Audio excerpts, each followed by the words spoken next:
Welcome to my basement studio, where I'm going to teach you about the art of public speaking. I'm Dr. Heidi Gugesberg Connors. I have my PhD in communication from Regent University. I also have degrees from North Dakota State University in communication and the University of Nebraska-Lincoln in child, youth, and family studies. Just for fun and just because I like school so much, I also studied at the Worldwide College of Auctioneering out of Mason City, Iowa, and Sister Rosalind's School of Massage Therapy in Fargo, North Dakota. But I don't use my massage therapy skills when I'm doing public speaking. As you can see, I'm going to use Dr. Stephen Lucas's Art of Public Speaking, 13th edition, to teach you a little bit. This is Chapter 1. In Chapter 1, we learn why public speaking is so important. The power of public speaking. The way of making ideas public is considered public speaking. It is important for any career, I'd wager to say, and it is important for civic engagement. If you don't think that you will use public speaking in your career, maybe you should think about when you will use it in your civic engagement, which means sometime you might need to convince the city of something and go before the city board or a county board, or you might need to go before the school board to make an argument for something for your children who happen to be students there. Public speaking and conversation do have many similarities, and when you're giving a good speech, it should seem like you are having a conversation. The similarities include organizing your thoughts logically, tailoring your message to the audience, telling stories for maximum impact, and adapting to feedback. Stories are the way that we all learn best, and so definitely, if you can tell a story during a conversation or during a speech, you will keep your audience's attention. The differences include public speaking being much more highly structured than conversations. Public speaking also requires us to use more formal language than using coulda, shoulda, woulda. We have to say could have, would have, should have. And public speaking requires a different method of delivery.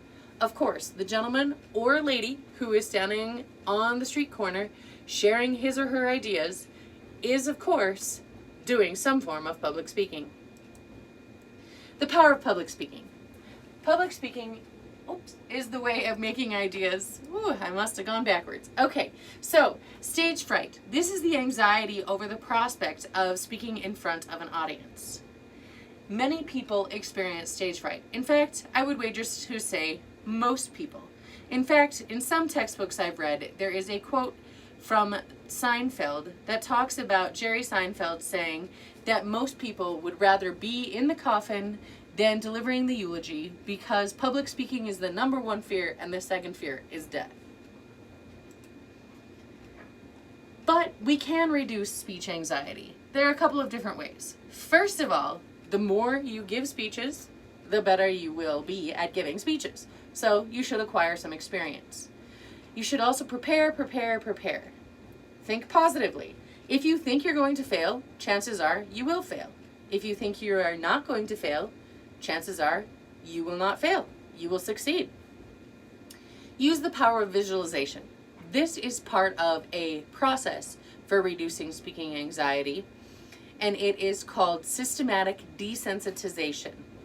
So systematic desensitization has you get into a relaxed state, progressive relaxation activities. Then it has you do progressive visualization activities, visualizing yourself in progressively more threatening situations. And then finally, progressive experiential activities, which is experiencing more threatening or more anxiety-inducing situations. You can certainly look up systematic desensitization. In fact, a student of mine a couple years ago found an article on systematic desensitization for show horses. So it's definitely a concept that is out there. I'm not a show horse, however, so I'm going to go back to public speaking. When you are trying to reduce public speaking anxiety, you need to know that most nervousness is not visible. Most people cannot see your armpit sweat or your palm sweat or your shaking. Most people cannot see that. And never expect perfection. I've been doing public speaking since I was 12 years old, which was almost 30 years ago. And I have yet to give the perfect presentation. We do well once we learn, obviously, how to give better speeches, but nobody's perfect. We also should use positive nervousness. This is controlled nervousness that energizes the speaker for the presentation. I still get nervous after giving speeches for 30 years, teaching college for 20 years. I still get nervous. But I use that nervousness to energize myself for the presentations I'm about to give. Visualization is picturing oneself giving a successful presentation. Absolutely. Why would you want to visualize yourself falling on your face? That makes no sense. Besides, the audience doesn't want you to fail either. You don't ever go to a public speaker hoping that they're going to fail. No, you want them to succeed. You want them to do well because there's a purpose for you being there to listen to the presentation. Critical thinking is focused, organized thinking. It involves relationships among ideas, soundness of evidence, differences between fact and opinion. This is something that almost every college and university that I've taught at places at the forefront of their studies for their students. Critical thinking. We want you to think critically about the information you have gathered and then present it in a manner that other people can understand. That's how we use critical thinking in public speaking class. The speech communication process includes a speaker, message, channel, listener, feedback, interference, and situation. If you look in Dr. Stephen Lucas's textbook, the speech communication diagram looks like this. They actually call this the transactional model of communication because it takes into account all different types of communication. Before that, there was the linear model of communication, which didn't take into account a lot of the factors that go on within this situation. So we simultaneously have someone sending and receiving a message. It goes back and forth through a channel. Our channel can be public speaking, it can be over the phone, it can be computer-mediated communication. There are many channels for sending messages. And of course, there's constant feedback. So it's really a revolving situation, a situation here. It also includes interference. Interference is twofold. It can be internal or external, sometimes referred to as noise. So internal interference or noise is what we're thinking about. Like if you're really hungry right now, you're probably thinking more about your stomach growling, what you're going to eat for breakfast, lunch, or dinner, or you're maybe thinking about the load of laundry that you forgot to get done, or what you have to do after the class is over. Those are internal interference. External interference is any noise that you hear outside of the situation. It might be a bird singing if you're outside. In the classroom, it might be somebody annoyingly tapping their pencil. Any of these things are interference. It could also be somebody else talking really noisily, cars going by. There are a variety of things that are considered interference in the public speaking and speech communication processes. We do this all, though, within our frame of reference. So somebody is sending a message, somebody's receiving a message, and it's all within our frame of reference. This is the sum of a person's knowledge, experience, goals, values, and attitudes. Everything is filtered through the listener's frame of reference. No two people have the same frame of reference. So if we're talking about two people, my sister and I, we do not have the same exact frame of reference. Yes, we spent 17 years sharing a room.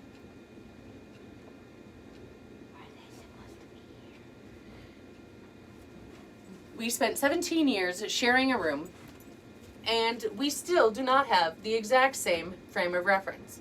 Why? Well, we were raised by the same parents, so we should have the same frame of reference, right?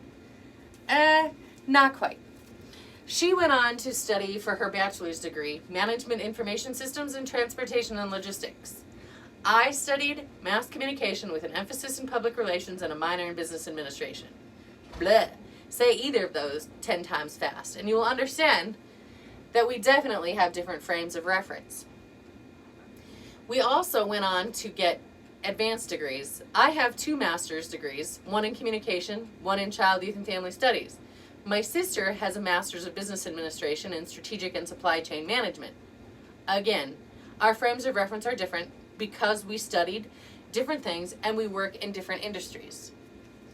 Now, our frames of reference might be similar when you're talking about things like milking cows. We grew up on a 350 cow dairy farm, and our experience with milking cows is very similar. In fact, it is similar to most people who have ever milked a cow. When I went to Tanzania and Kenya, I had no trouble relating to those people about milking cows. Why? Because we had a similar frame of reference. However, if I was going to talk to the people in Tanzania and Kenya about the United States, their frame of reference would be different, and it would be difficult for us to understand one another if I, as a speaker, didn't take extra steps to close that knowledge gap and allow them to understand where I was coming from. I had to provide stories and visual images and information to them that would allow them to know and understand what it's like to be in the United States. This is a big word, ethnocentrism. Essentially what it means is believing that one's group or culture is superior to all other groups or cultures. In the United States, we have lots of cultures or subcultures, but the United States can also be considered a culture itself. So let's take a group in particular. We are politically usually affiliated with either the Democratic Party or the Republican Party. Now, of course, there are other parties like the Green Party and the Libertarian Party and so on and so forth. But if we were ethnocentric, we would believe that our group, either the Republicans or the Democrats, was better than all of the other groups. Ethnocentrism also applies to other cultures. So, people who believe that their culture is better than any other culture would be considered ethnocentric. For example, my family, the Gugisbergs, came from Gugisberg, Switzerland. We have our family tree traced all the way back to Gugisberg, Switzerland. If I was ethnocentric, I would believe that being Swiss American is better than any other type of American, because my type of hyphenated American sounds like an amazing cheese, right? Swiss American. But it is better than all the rest because, of course, you know, the Swiss have good cheese, good chocolate. They make swatches. They have Swiss Army knives and all of the other things that go along with the Swiss Army, so on and so forth. So I would say, my culture is better than your culture. There. That is if I was ethnocentric.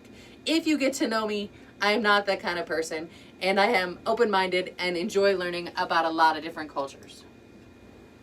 That's why I do my best to avoid ethnocentrism, especially as a public speaker and as a professor in the classroom. I respect listeners' cultural values and ideas. I adapt my messages to meet their expectations. I imagine myself in their place, imagining oneself in the place of listeners. I try to be alert to any feedback that is given to me, and listeners also have to avoid ethnocentrism. So I would expect that people who are listening to my message would try not to judge me unfairly based on things that they can see, whether I'm dressed professionally enough, whether I have the appropriate degree, whether I'm white or have another color of skin. Any of those things would allow the listeners to be ethnocentric. So we need to avoid ethnocentrism as speakers and listeners as often as we possibly can. This is the conclusion then of Chapter 1 in Dr. Lucas's The Art of Public Speaking. Essentially, this was an introduction to what will be in the rest of the chapters of the textbook. I hope to see you again soon from the studio in my basement.